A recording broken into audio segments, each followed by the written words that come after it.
Բարև ձեզ սիրելի բարեկամներ, առաջին անգամ առավոտի տաղավարում, արդեն մենք տաղավար ունենք եւ դա ուրախությամբ եմ ձեզ ասում։ Եվ մենք հյուրընկալում ենք մեր ձևով շարժման համակարգող խորհրդի անդամ տնտեսագիտության տեխնացու դոցենտ Հայկ Ֆարմանյանին։ Շնորհակալություն։ Բարև ձեզ։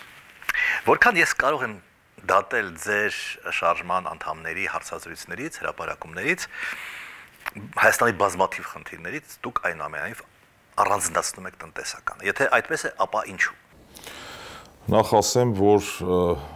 ոչ միայն տնտեսական բլոկն ենք առանձնացնում, այլ նաև մենք ունենք մի շատ կարևոր մոտեցում։ Մենք ընդհանրապես չենք ցանկանում քննարկել ուրիշ ուժերի, միավորների արածը կամ չարածը, եթե այսպես մեկ նորարարություն է մեր քաղաքական կյանքում։ Մարդիկ արդեն այնքան են լսել այդ բացասական, այդ ինչ որ կատարվում է մեր երկրում, որ արդեն հոգնել են բառիզմոն իմաստով եւ կարծում եմ, որ ընդհանրապես երկրի տարբեր բնագավառների, տարբեր ոլորտների զարգացման հիմքերի հիմքը դա տնտեսությունն է նախ եւ առաջ, այսինքն մենք չենք կարող ունենալ որակյալ առողջապահական համակարգ, որակյալ կրթական համակարգ, որակյալ պաշտպանական համակարգ առանց նորմալ, որակյալ, ես կասեի, սա շատ կարևոր է, որակյալ հզոր տնտեսություն ունենալու։ Եվ մեր հաշվետու առաջի ժողովի ժամանակ ես այդ միտքը հնչեցրել եմ, որ ցավոք սրտի մեր տնտեսությունը ունի գաղութային տնտեսության բնութագրիչ կողմեր, այսինքն մեր տնտեսության 60 եւ ավել տոկոսը բաժին է ընկնում առևտրի եւ ծառայությունների ոլորտին։ Իսկ դա որակական ցուցիչ է, այսինքն մեր տնտեսությունը ցավոք սրտի չունի այն որակը, ինչ որ պետք է նորմալ երկրին։ Եվ մեր ձևով շարժման հիմնական նպատակներից մեկը այդ ապագայի տեսլականը ունենալ նորագույն տեխնոլոգիաներով արդյունաբերական տնտեսություն, որի պոտենցիալը մենք ունենք եւ բազմիցս հնչեցրել ենք այդ միտքը, որ մեր գաղափարական առաջնորդը ունենալով հսկայական փորձ, հսկայական ներդրումներ իրականացրել է Հայաստանի Հանրապետությունում եւ ոչ միայն Հայաստանում, այլ նաեւ Արցախում, եւ այդ փորձը ընդհանրապես պետք է տեղափոխել պետական համակարգ, պրոյեկտել պետական համակարգի վրա եւ ունենալ, կրկնում եմ, հզոր արդյունաբերական տնտեսություն եւ պետք է գերակշիռ լինի արդյունաբերական մասը տնտեսության մեջ, այլ ոչ թե առևտրի եւ ծառայությունների ոլորտը, որպեսզի ասածս ընկալելի լինի, բերեմ մի փոքր օրինակ, պատկերացրեք ինչ է նշանակում առևտրի եւ ծառայությունների ոլորտ, սրճարաններ, ծառայություններ, շահումով խաղեր, մի պրիմիտիվ օրինակ կարող եմ բերել, նույնիսկ այդ թաղման ծառայությունները, դրանք նույնպես ծառայություններ են, հիմա եթե մահացությունները շատ են եւ այդ ծառայությունները զարգանում են, աճում են, բնականաբար դա չի կարող բնութագրել որակական կողմը մեր տնտեսության։ Արդյոք տնտեսությունը զարգացնելու խոստումներ, որոնց մասին խոսում են 30 տարի, չէ՞։ Այո։ Դրա մասին խոսում են բոլոր ընդդիմադիր ուժերը, ասում են, մենք կգանք Վանաձոր քիմկրոմը կբացենք, չգիտեմ, Նայրիտը կբացենք եւ դրանք կաշխատեն այնպես ինչպես աշխատում են սովետական միության ժամանակ։ Արդյոք այստեղ չկա, թույլ տվեք հարցնել, պոպուլիզմի ինչ որ մի նշույլ։ Գիտեք, յուրաքանչյուր քաղաքական ուժ ունի տնտեսության կամ ընդհանրապես երկրի զարգացման վերաբերյալ իր պատկերացումները, թե գործող իշխանությունները, թե մնացած քաղաքական միավորները, թե ուրիշները ինչպես են դա պատկերացնում, բնականաբար ես չեմ կարող իրենց փոխարեն պատասխանել այդ հարցին։ Գուցե կա նաև պոպուլիզմի էլեմենտներ, բայց գոյություն ունի այսպես կոչված արդյունքի մեթոդաբանություն, թե ով ինչ արդյունքներ է արձանագրել։ Օրինակ, ենթադրենք ասում են մեր բանակի սպառազինությունները ավելի լավն են, քան ենթադրենք 30 տարի անընդմեջ։ Հիմա եթե այսօր թշնամին դիրքավորվել է մեր որոշակի սուվերեն տարածքում, նշանակում է մենք լավ արդյունքներ չենք արձանագրել։ Սա ուղղակի օրինակի համար եմ ասում։ Հետևաբար նույնը վերաբերում է նաև տնտեսությանը։ Եթե մեր գաղափարական առաջնորդը սա խիստ կարևորում եմ, անընդհատ դա մենք կրկնում ենք եւ պետք է կրկնենք, արձանագրել է հսկայական արդյունքներ, հետևաբար սա չի կարող լինել պոպուլիզմ։ Եվ մենք մատնացույց ենք անում, թե դա ինչպես պետք է իրականացվի, ինչպես պետք է տնտեսությունը զարգանա։ Մեկ անգամ եւս թույլ տվեք կրկնել, մնացած ուժերը, թե ով ինչպես է պատկերացնում երկրի զարգացումը, դա իրենց գործն է։ Այսինքն դուք հավատում եք, որ այն գիգանտները, որոնք կային խորհրդային միության ժամանակ, նրանք կաշխատեն ճիշտ նույն ձևով, ինչպես որ աշխատում են։ Իհարկե չեն կարող նույն ձևով աշխատել, որտեղ խորհրդային միությունը դա պլանային տնտեսություն ունեցող երկիր էր, այլ մոդել էր, այլ կերպ էր աշխատում այդ երկիրը, մեխանիզմը ընդհանրապես եւ չի կարելի դա ուղիղ համեմատել։ Տեխնոլոգիաներ են փոխվել, ժամանակներ են փոխվել, պահանջարկ է փոխվել։ Մենք պետք է ուսումնասիրենք, թե ինչ հնարավորություններ կան եւ ընդհանրապես մեկ օրինակ ենք բերել ներմուծման եւ արտահանման տարբերության հետ կապված։ Մենք ունենք 4 միլիարդ դոլարի ներմուծում, այսինքն այդքանով ավել ներմուծում ենք, քան արտահանում, եւ այդ ապրանքային խմբերի մեջ մտնող առանձին ապրանքատեսակներ հնարավոր է արտադրել Հայաստանի Հանրապետությունում, ունենալ մրցունակ արտադրանք եւ նույնիսկ արտահանման պոտենցիալով։ Խոսքը ավելի շատ դրա մասին է։ Թե նույնությամբ բնականաբար չի կարող նույնությամբ ուրեմն լինել այն, ինչ կար խորհրդային միության տարիներին։ Դա նոնսենս։ Ես մի օրինակ բերեմ ոչ խոշոր, հա, մշակող արդյունաբերությունից եւ կխնդրեմ ձեր մեկնաբանությունը։ Եթե ես արտադրում եմ ծիրան, պայմանականորեն ասած, դա մի գին է։ Եթե ես արտահանում եմ ոչ թե ծիրան, այլ ծիրանի չիր կամ ծիրանի հյութ, դա այլ գին է։ Այսինքն ավելի բարձր գին է։ Հիմա իմաստունը ես ներդնեմ մշակող արդյունաբերության մեջ եւ արդյոք այդ գինը, որ ես ներդրել եմ, ավելի փոքր կլինի, քան այն գինը, որը ես կշահեմ, ուրեմն արդեն մշակած բան արտադրելով։ Յուրաքանչյուր բիզնեսի ճյուղ ինքը անհրաժեշտություն ունի մանրամասն ուսումնասիրելու, վերլուծելու։ Բնականաբար այսպես միանգամից դժվար կլինի այդ հարցին պատասխանել, թե առանձին այս կամ այն արտադրանքի միանգամից արտահանումն է ավելի շահութաբեր, բազմաթիվ ոլորտներ կան, որ այո, հնարավոր է դա արտադրել եւ ունենալ մրցունակ արտադրանք եւ դա ուրեմն արտահանել տարբեր երկրներ։ Հետևաբար, տեսեք, թեմայի հետ ինչքանով կապ ունի կամ կապ չունի էական չի, բայց մի շատ կարևոր հանգամանք եմ ուզում անդրադառնալ։ Մեր կառավարությունը անընդհատ խոսում է Եվրամիությանը անդամակցելու մասին, ուղղակի կարճ անդրադառնամ մի թեմայի,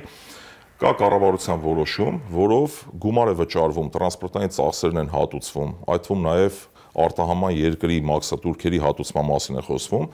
այսինքն արհեստականորեն խթանել բոլոր այն արտահանողներին, որոնք իրենց արտադրանքը կարտահանեն Եվրամիության երկրներ։ Ստացվում է, որ հարկատուների մի խմբի հաշվին մեկ այլ խումբ հարկատուներ շահելու են բյուջեի միջոցների հաշվին, այսինքն կարողանալու են իրենց արտադրանքը արտահանել։ Այդ ճանապարհը արհեստական է, այսինքն մենք երբ որ խոսում ենք Հայաստանի Հանրապետությունում կազմակերպել տարբեր արտադրություններ, դրանք պետք է լինեն մրցունակ, այսինքն դու չես կարող միայն Հայաստանը փոքր շուկա ունի, այսինքն միայն մեր ներքին սպառման համար խոսքը չի գնում, այսինքն պետք է կազմակերպեն այնպիսի արտադրություններ, որոնք հնարավորություն ունենան արտահանվելու եւ սպառվելու նաեւ ոչ միայն Եվրամիությունում, այլ աշխարհի տարբեր երկրներում։ Այսինքն դրանց համար առանձին արդեն հաշվարկներ կան առանձին ոլորտներին վերաբերող եւ բնականաբար կրկնում եմ այդ 4 միլիարդ դոլարի մեջ մտնող տարբեր արտադրատեսակներ, դրանք ներմուծվող ապրանքների մասին է խոսքը, որոնք մենք ներկրում ենք արտերկրից։ Այդ ապրանքային խմբերը ենթակա են ուսումնասիրման եւ դրանց հնարավորությունները կա արտադրել Հայաստանի Հանրապետությունում։ Ձեր ծրագրերում հաճախ նշվում է գյուղերի, փոքր քաղաքների, խոշորացված համայնքների զարգացման, մանր եւ միջին բիզնեսի արտադրություն դնելու անհրաժեշտությունը։ Ինչու է հատկապես դա կարեւորում։ Տեսեք, մանր եւ միջին բիզնեսը դա ամենակարևոր սեկտորն է տնտեսության, որոնք եթե նկատել եք, եթե հետևել եք, մենք նաեւ խոսել ենք այդ շրջանառության հարկի կրկնապատկման մասին, որը ուղիղ կապ ունի մանր եւ միջին բիզնեսի հետ։ Մեր բյուջեի մուտքերը համընդհանուր նախորդ տարվա տվյալներով 6.5 միլիարդ դոլար են մոտավորապես մի փոքր ավել կամ պակաս։ Եվ այդ ընդհանուր թվերի մեջ շրջանառության հարկը, այսինքն փոքր եւ միջին բիզնեսի վճարած հարկերը կազմել են ընդամենը 2.4%, մոտավորապես 150 միլիոն դոլարի մասին է խոսքը։ Այդտեղ կան հազարավոր մարդիկ են աշխատում փոքր եւ միջին բիզնեսում։ Եվ երբ որ տարիներ շարունակ շրջանառության հարկը սահմանված էր 5%, դրանով սոցիալական խնդիր էր լուծվում ըստ էության եւ նաեւ կային միկրոբիզնեսի ներկայացուցիչներ, որոնք հետագայում բերվեցին հարկային դաշտ։ Այսինքն այդ մարդիկ վճարելով այդ 5%-ը չէին արտագաղթում Հայաստանի Հանրապետությունից եւ ստեղ ունենալով ընդամենը 2-3 աշխատատեղ վճարում էին իրենց աշխատողների եկամտային հարկը եւ կրկնում են պարզապես չէին արտագաղթում։ Սրանով սոցիալական խնդիրեր լուծվում։ Հիմա կառավարությունը կրկնապատկեց այդ հարկերը, որը օվկիանոսի մեջ մի կաթիլ են ընդամենը դրանով բյուջետի, այսինքն ֆիսկալ խնդիր չի լուծվում, բայց 2000-ից ավել ընկերություններ փակվել են եւ այդ մարդիկ արտագաղթում են։ Փոքր միջին բիզնեսի ներկայացուցիչները դրանք այն մարդիկ են, որոնք կարճում են իրենց հողին, չեն արտագաղթում եւ պետք է խթանվի։ Չեմ ասում խոշորին անտեսենք, բայց փոքր եւ միջին բիզնեսի ներկայացուցիչները դրանք մեծ քանակ են կազմում, որոնք որ պոտենցիալ արտագաղթողներ են, այսինքն եթե դու փոքր եւ միջին բիզնեսին կոպիտ ասած կպչում ես եւ կրկնապատկում ես հարկերը, ռիսկ է ստեղծում նրա համար, որ այդ մարդիկ թողնեն արտագաղթեն երկրից։ Ինչո՞վ են հիմնավորում այդ կրկնապատկումը։ Որովհետեւ բանով չեն հարկային, այսպես ասեմ, վարչարության արդարությունից են խոսում, բայց կրկնում եմ, մենք պետք է թվերին նայենք։ Վերջերս մի թեթև կասեի սքոլաստիկ վեճ էր առաջացել, դպրոց թե գործարան։ Տեղյակ եք, չէ՞։ Այո, իհարկե տեղյակ եմ։ Ինձ համար պարզ է, եթե մարդը գործազուրկ է, եթե մարդը չի կարողանում իր երեխային կերակրել, նա կարտագաղթի։ Մյուս կողմից, եթե դպրոց չկա իր գյուղում, նույնպես կարող է արտագաղթի։ Այստեղ ինչ որ հակասություն է, կարծես չեմ տեսնում։ Տեսեք, դա այդ հակասություն ստեղծելը կամ այդ թեման ինչ որ անընդհատ քննարկելը մանիպուլյատիվ բնույթ ունի իմ կարծիքով։ Մենք բացարձակ դայի նկատի չենք ունեցել, ոչ թե ստորադասում ենք դպրոցաշինությունը ուրեմն աշխատատեղերին կամ գործարանաշինության այսպես կոչված, ինչպես ուրեմն անընդհատ պատտվում է, չէ, այդ քննարկումների շրջանակում, ուրեմն տեսեք, դպրոցաշինությունը իհարկե լավ բան է, բայց ես հարց կուղեի, արդյոք կա վիճակագրություն, օրինակ թե քանի առաջին դասարանցի կա, քանակապես ասենք մի քանի տարի առաջ եւ քանի աշակերտ են ավարտել դպրոցները։ Ես վստահ եմ, համոզված եմ, որ բազմաթիվ մարդիկ արտագաղթել են Հայաստանի Հանրապետությունից եւ երբ որ դու քո պետական ծախսերի մեջ 10% արդեն մոտարապես բաժին են կնում արտաքին ավելի շուտ պետական պարտքի սպասարկմանը եւ այդ պարագայում 5-6 աշակերտ ունեցող ասենք համապատասխան պոտենցիալ ունեցող գյուղում կամ չգիտեմ որտեղ կառուցում ես $2 միլիոն դպրոց, դա արդարացված չի։ Եվ մենք ինչ ենք ասում, մենք ասում ենք, քանի դեռ չկան ուրեմն աշխատատեղեր, չկան այսպես արժանապատիվ աշխատանք ունեցող մարդիկ, այդ մարդիկ պոտենցիալ արտագաղթողներ են մեր երկրից։ Եվ նաև այստեղ մի շատ կարևոր արձանագրում եմ ուզում անել, աշխատատեղ ասածը միայն չի վերաբերում այսպես պրիմիտիվ միայն աշխատանքի տեղ, որ մարդը ստանա ֆիքսված աշխատավարձ, գնա գործի տուն գա։ Խոսքը վերաբերում է այնպիսի մեխանիզմների ստեղծմանը, ի թիվս աշխատատեղերի, որի մասին մենք խոսում ենք, որը կխթանի, կշահագրգռի այդ մարդկանց կապել իրենց հողերին։ Այսինքն կան առանձին մեխանիզմներ, առանձին ուրեմն երկրների փորձը հաշվի առնելով, օրինակ առանձին ներդրումային ծրագրերի մեջ ներգրավում են մարդկանց, քաղաքացիներին։ Բերեմ մի պրիմիտիվ օրինակ, ասենք օրինակ Շաքեի ջրվեժը վերցնենք, Սիսիանում, չէ, դա տուրիստական զոնա է, որտեղ մարդիկ տարիներով տեսել են, թե ինչ բան է Շաքեի ջրվեժը։ Հիմա այդտեղ կառուցել են մի հիդրոկայան, եւ դա դարձել են փականով, այսինքն փակվում, բացվում է այդ ջրվեժը։ Եվ մարդիկ կան, որոնք որ ասում են, գիտեք ինչ կա, մենք այս երկրի բնակիչ ենք, սա մեր հայրենիքն է, մեր հողն ու ջուրն է, ինչ որ մեկը եկել է, այստեղ կառուցել է հիդրոկայան եւ դա արդար չի։ Ինչու պետք է մեր ջրվեժը, որը տարիների վեր գոյություն ուներ, փակով եւ բացովի դառնա։ Ինչու մենք ներգրավվածություն չունենք այդ process-ների մեջ։ Եվ կարելի է, օրինակ, սա որպես օրինակ եմ ես ասում, այդ հիդրոկայանների մեջ ներգրավել նաեւ մարդկանց։ Այսինքն պետական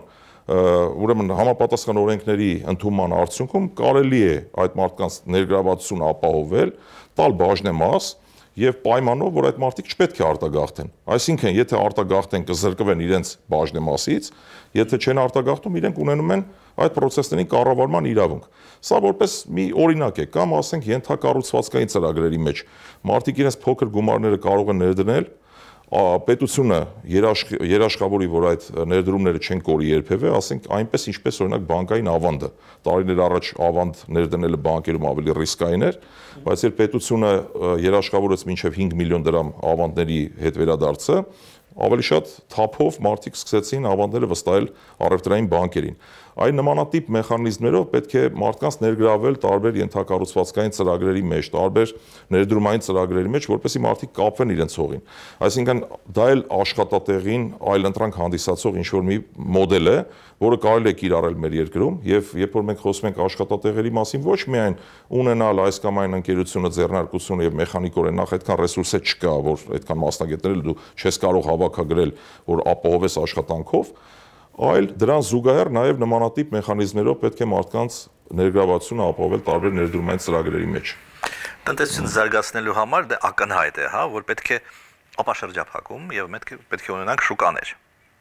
Ինչ է արվել եւ ինչ պետք է արվի այդ ուղղությամբ։ Ապաշրջափակման մասին խոսելիս ես միշտ ասում եմ, նայած ապաշրջափակումը լավ բան է ինքնին։ Բնականաբար որևէ մեկը չի կարող ժխտել կամ հակառակը պնդել, որ ապաշրջափակումը վատ բան է։ Բայց ամեն ինչ ունի իր գինը, նայած ինչի հաշվին, ինչ ենք մենք դրա դիմաց ստանալու կամ շահելու։ Երբ որ մենք նայում ենք, ասենք նույն Թուրքիայի մասին է խոսքը, չէ՞, որ ասում ենք ապաշրջափակում եւ տեսնում ենք, որ Հայաստանի տնտեսությունը կարող է կլանվել, մենք ասում ենք, արդյոք դա մեզ պետք է։ Այսինքն եթե այդ ապաշրջափակման արդյունքում Հայաստանի տնտեսությունը պետք է կլանվի, այդ ռիսկը կա։ Իհարկե կա, իհարկե այդ ռիսկը կա։ Դա համար մենք ինչ ենք ասում, քանի դեռ մենք չունենք այն պոտենցիալը տնտեսական, այն մրցունակ տնտեսությունը մենք չունենք, կարծում եմ ապաշրջափակումը կարող է հակառակ էֆեկտ ունենալ։ Ապաշրջափակումը, կրկնում եմ, դա լավ բան է, բայց եկեք հասկանանք ապաշրջափակում ասելով ինչի նկատի ունեն գործող իշխանությունները։ Այսինքն, եթե ապաշրջափակում ասելով ի նկատի ունեն մեղրին, երկաթգիծը, ես չեմ լսել որևէ հոդաբաշխ նախադասությամբ այսպես ինչ-որ մի կարծիք, որ եկեք ավելի կարճ ճանապարհ ունենք, Ղազախ, Իջևան, Հրազդան, այդ երկաթուղին օրինակ կարելի է շահագործել եւ ավելի կարճ ճանապարհ Որի բացման մասին չի խոսվում։ Որի բացման մասին ընդհանրապես չի խոսվում։ Մենք ունենք Գյումրի Ախուրյան օրինակ երկաթգիծ, ներողություն, Թուրքիա Ախուրյան երկաթգիծ, որի մասին եւս չի խոսվում։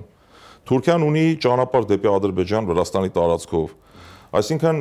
եթե միայն մեղրի մասին է խոսվում, ես կարող եմ ենթադրել, նորից եմ կրկնում, յուրաքանչյուր քաղաքական ուժ իր պատկերացումներն ունի։ Դա կառավարության պատկերացումն է։ Բայց ես կարծում եմ, որ եթե այլընտրանքային ճանապարհների բացման ապաշրջափակման մասին չի խոսվում, ուրեմն դրա տակ կան վատ միտումներ։ Առավել եւս այսօր անընդհատ խոսվում է խաղաղության օրակարգի մասին։ Երբ որ այս ամեն ինչին զուգահեռ Սևանը Սևան չի, այլ Գյոքչա է ըստ Ալիևի, ես այդտեղ լուրջ ռիսկեր եմ տեսնում եւ կարծում եմ, որ այդ ապաշրջափակում կոչվածը դրա տակ կան լրջագույն ռիսկեր եւ մենք կարող է ավելի մեծ գին վճարենք, քան ակնկալում ենք։ Ես մեղրի մասին էլի հարցեր ունեմ, բայց մի հարց արտահանման մասին ընդհանրապես։ Ձեր գործընկեր Դավիթ Անանյանը վերջերս արձանագրել է, որ վերջին տարում արտահանման անկում է տեղի ունեցել 46.8%։ Պարոն Անանյանը դա որակեց որպես արտահանման կոլապս եւ նշեց, որ դա տնտեսության անվտանգության ճգնաժամի նշան է։ Համաձայն եք այդ գնահատականը։ Այդքան էլ համաձայն չեմ ճիշտ ասած։ Գիտեք, ես չեմ ուզում, որ այդ թվում ես որպես մեր ձևով շարժման ներկայացուցիչ կամ ընդհանրապես մեր թիմի անդամները, երբ որ կա մի լավ բան կամ կա մի օբյեկտիվ իրավիճակ, դրան անընդհատ ասենք վատ է։ Լավին լավ պետք է ասենք, վատին վատ, օբյեկտիվին օբյեկտիվ։ Անկում կա, բայց եկեք հասկանանք այդ անկում ինչով է պայմանավորված։ Անկումը պայմանավորված է հետևյալով. նախորդ տարի դրանից առաջ ռուսական ոսկին, ինչպես գիտեք, Հայաստանի Հանրապետությունը հանդիսանալով Եվրասիական տնտեսական միության անդամ, ունի հնարավորություն, որ երրորդ երկրից ապրանքները ներկրվեն Հայաստանի Հանրապետություն, դրանք ավտոմատ ձեռք բերեն Եվրասիական տնտեսական ապրանքի կարգավիճակ եւ այնուհետեւ ազատ տեղաշարժվեն ԵԱՏՄ այլ երկրներով։ Այսինքն, մեկ բառով եթե ամփոփեմ այսպես մասնագիտական լեզվով չասեմ, ԵԱՏՄ անդամ երկրներից դեպի Հայաստան, երբ որ տեղափոխվում են ապրանքներ, դրանք տեղափոխվում են առանց մաքսատուրքերի։ Հիմա ռուսական ոսկին, քանի որ ռուսական ոսկու վրա կար արտահանման մաքսատուրք է Ռուսաստանի Դաշնությունում եւ թանկարժեք մետաղները, դրանք Հայաստանի միջոցով արտահանվում էին Չինաստան եւ Արաբական Միացյալ Էմիրություններ։ Եվ մենք ունենք ուռճացված արտահանման ցուցանիշներ, ռեէքսպորտներ, դա նույն ռեէքսպորտներ։ Երբ որ այդ ցուցանիշները նայում ենք, մի հսկայական քանակությամբ ոսկի եւ թանկարժեք մետաղները արտահանվել է Չինաստան եւ Արաբական Միացյալ Էմիրություններ։ Ուրեմն 24 թվականի կեսերից, եթե չեմ սխալվում, մի փոքր ավելի շուտ, Հայաստանի Հանրապետությունը մտցրեց տուրքեր պետական ոսկու արտահանման վրա եւ նույնը Ռուսաստանը խստացրեց այդ մոտեցումները իր երկրում։ Եվ դա այլևս անիմաստ դարձավ։ Այսինքն այդ Հայաստանի միջոցով բերել եւ այդ ոսկին եւ թանկարժեք մետաղները արտահանել Չինաստան եւ Արաբական Միացյալ Էմիրություններ։ Եվ մենք արտահանման անկում արձանագրեցինք։ Սա է օբյեկտիվ իրականությունը։ Այսինքն ասել, որ այդպես բան դա մեխանիկական ավելի շատ պատճառներ ունի, քան բովանդակային։ Այս ամբողջը։ Իսկ արժեր թողնել, հա, այդ հնարավորությունը։ Իհարկե, չէ, ոչ թե արժեր կամ չարժեր, դա մենք չենք որոշում, դա ինքնաբերաբար այդպես ստացվել է եւ դրանից Հայաստանը այո, հսկայական օգուտներ ուներ, որովհետեւ այն սուբյեկտները տնտեսվարող, որոնք այդ թանկարժեք մետաղները ներկրում էին Հայաստան, այնուհետեւ արտահանում իմ նշած երկրներ, հսկայական շահութարկ էին վճարում պետությանը եւ այդ առումով մեր տնտեսությունը բավականաչափ լուրջ օգուտներ է ունեցել եւ ընդհանրապես մնացած ռեէքսպորտների մասով էլ։ Դառնալով կոմունիկացիաներ, պաշտոնական քարոզությունը մեզ ներկայացնում է այսպես. Ղազախական ցորենը եկավ, ուրեմն վերջ, ապա շրջափակում է դա։ Համաձայն եք թե չէ։ Գիտեք, ղազախական ցորենը, որը եկել է Ադրբեջանի տարածքով, դա լավ բան է։ Չենք կարող երկել։ Իհարկե լավ բան է, որ կա այլընտրանքային ուղի։ Բայց եկեք հասկանանք, այն անեկդոտի նման, հա, որ ասում է լավ բան է, բայց չեմ հասկանում մեզ որտեղ են ուզում գցեն։ Ասածս մի քիչ կներեք արտահայտությանս համար, բայց մոտավորապես դրան են նման։ նորից պետք է անդրադառնամ այն մյուս երկաթգծին ավելի կարճ ճանապարհով։ Հիմա ինչ է տեղի ունեցել։ Տեղի ունեցել հետևյալը. եկել է այդ ծորենը Ղազախստանից, Վրաստանի տարածքով եկել է Հայաստանի Հանրապետություն։ Ինչու չի քննարկվում այդ ավելի կարճ ճանապարհի գործարկման թեման։ Խոսքը սրա մասին է։ Եթե այդքան լավացել է, եթե այդքան լավացել է, կամ եթե ապաշրջափակումը դա կապում են խաղաղության օրակարգի հետ, ապա այդ դեպքում ինչու է Ադրբեջանի նախագահը անընդհատ խոսում արևմտյան Ադրբեջանի մասին, Սևանը Գյոկչա է դրա մասին, այսինքն ինչ որ կա անհամապատասխանություն, անհամապատասխան իրավիճակ, որը հուշում է այն մասին, որ այդ խաղաղության օրակարգը այդքան էլ խաղաղության օրակարգ չի։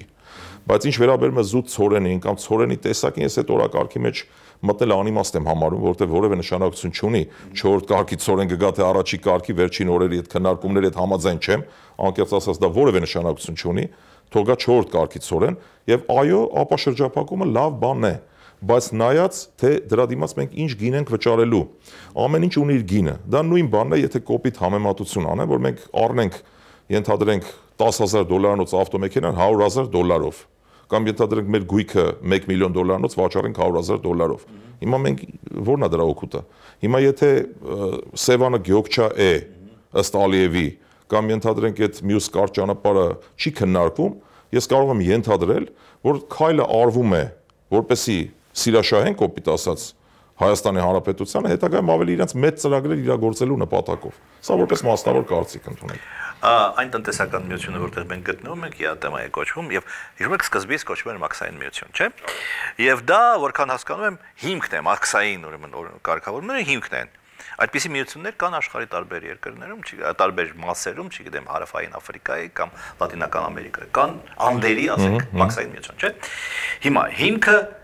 մաքսային օրենսգիրքն է, հա։ Կարող եք այդպես ասել։ Ավելի շուտ միասնական մաքսային կարգավորում է կոչվում։ Այո, միասնական մաքսային կարգավորում բոլոր երրորդ երկրներից ներկրվող ապրանքների նկատմամբ։ Այսինքն ԵԱՏՄ անդամ երկրներում, դա կլինի Բելարուս, Ղազախստան, Ռուսաստան, Հայաստան, բոլոր երկրներում երրորդ երկրների նկատմամբ կիրառվում են նույն կարգավորումները, այսպես ասեմ։ Եվ ինչ եմ դա հարցնում։ Երբ ադրբեջանական բեռները եւ քաղաքացիները մտնում են Սյունիք, այո, եւ դուրս են գալիս,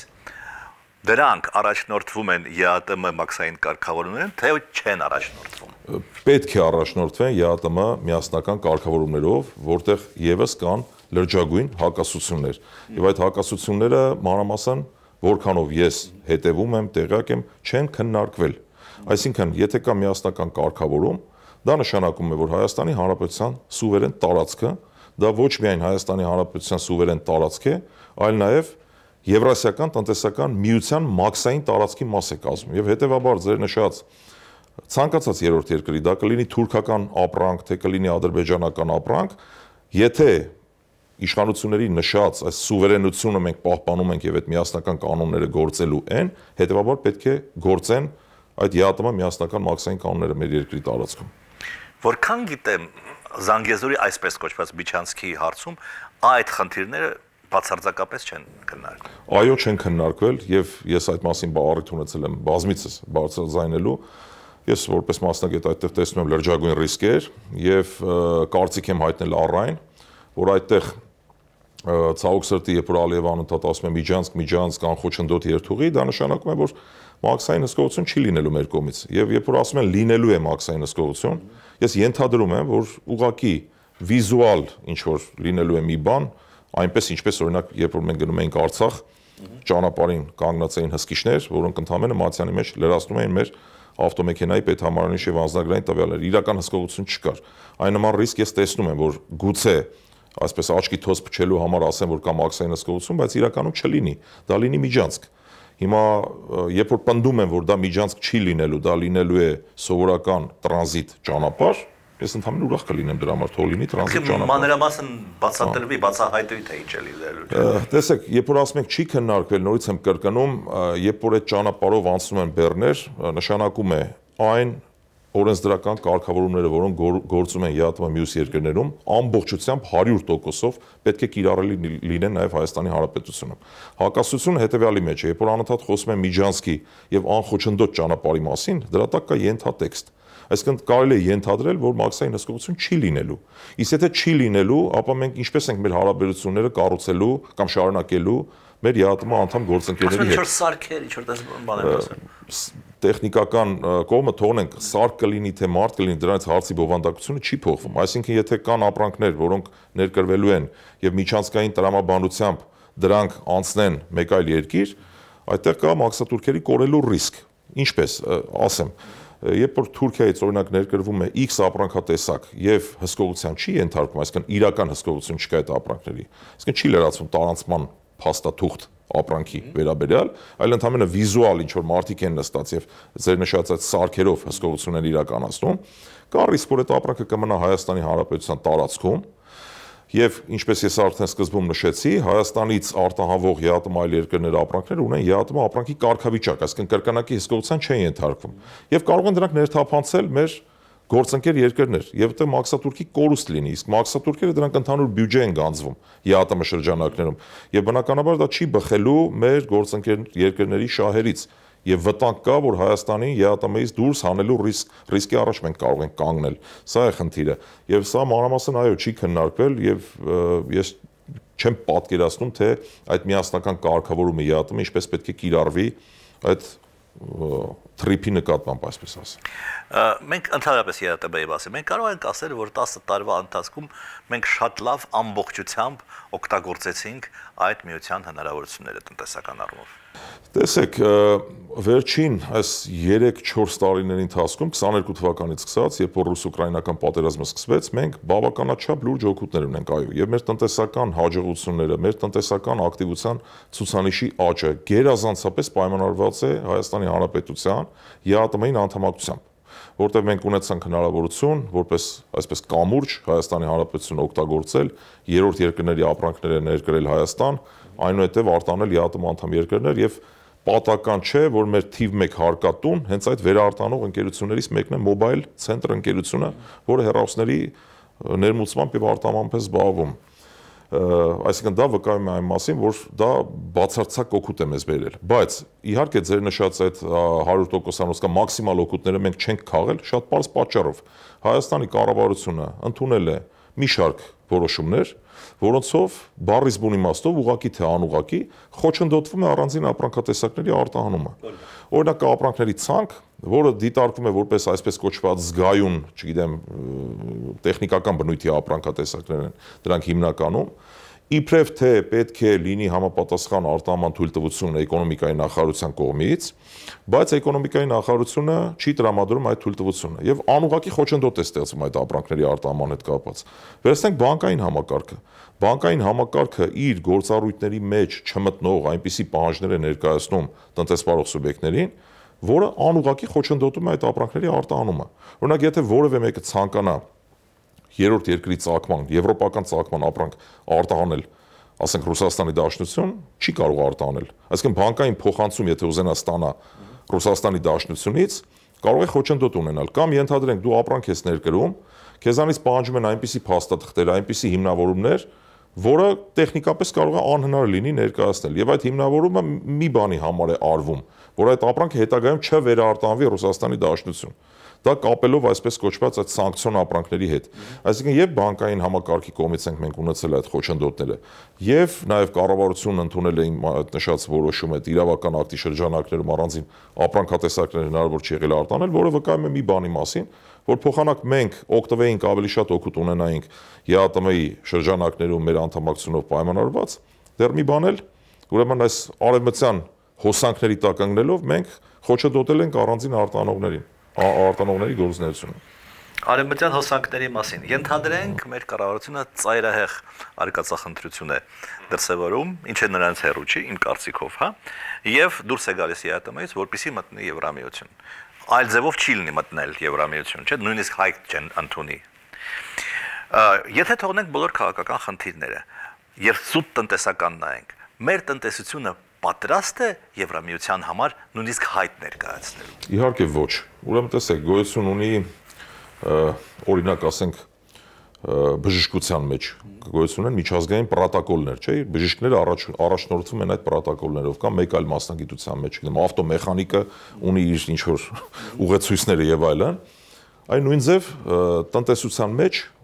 Եվրամիությանը անդամակցելու հետ կապած քեզ հետ կարող են բանակցել միայն այն պարագայում, երբ որ քո տնտեսության արտահանման 40%-ը բաժին ընկնում Եվրամիության անդամ երկրներին։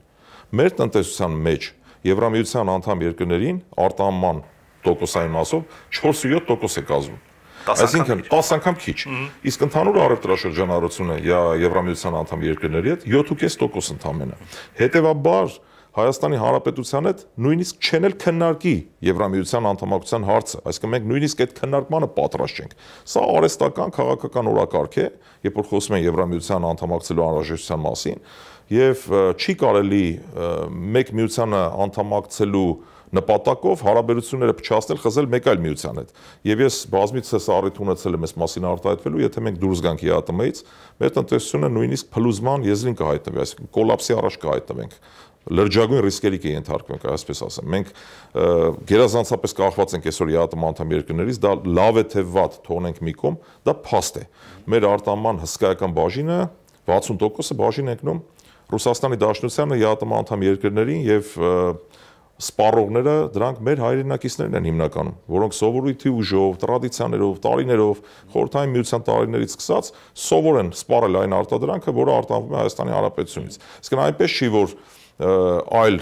օտարերկրացիներ են այդ սպառողները, դրանք մեր հայրենակիցներն են։ Նույնիսկ Ամերիկայի Միացյալ Նահանգներ արտահանվող ապրանքների կառուցվածք, երբ որ մենք նայենք,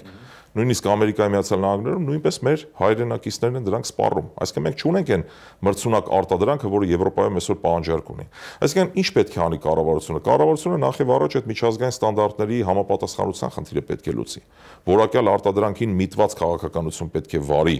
Այսինքն ոչ թե արհեստական, ես քիչ առաջ ասացի, չէ, ֆինանսավորել այն կազմակերպություններին, որոնք իրենց արտադրանքը կարտանեն Եվրամիության երկրներ, եւ նաեւ պետք է հաշվի առնեն այդ հանգամանքը, որ մենք 10 անգամ քիչ, ինչպես ես արդեն նշեցի, մեր արտահանման 4.5%-ն է բաժին ընկնում ընդամենը Եվրամիության անդամ երկրներին, եւ հետեւաբար մենք պատրաստ չենք